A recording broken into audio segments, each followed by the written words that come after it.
বরের সাথে ঝগড়া করে এলে আমাদের মা যা করে।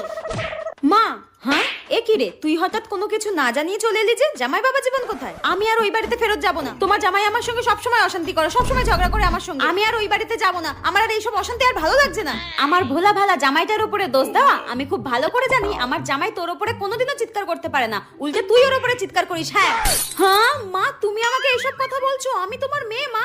কেন রে? আমি তো হঠাৎ একদিন তোর শ্বশুর বাড়িতে গিয়ে দেখলাম তুই জামাইকে দিয়ে রান্না করানো, কুটনো কাটা, বাসন মাজা, ঘর মোছা সব করা। তারপরও তোমার ওই বরকে পছন্দ হচ্ছে না। তোমার আর কোন বরকে পছন্দ হবে? মা, তুমি এইভাবে আমার সঙ্গে কথা বলছো কেন? নিহাত ওরকম ভালো মানুষ বরটাকে পেয়েছিলিস তাই, নইলে তোর মতো একটা পিস মেয়েকে বিয়ে করা আর সহ্য করা কোনো অন্য পুরুষের পক্ষে সম্ভব নয়। যা বাড়ি যা।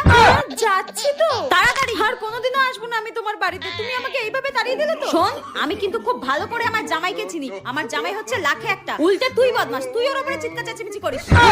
আজব তো।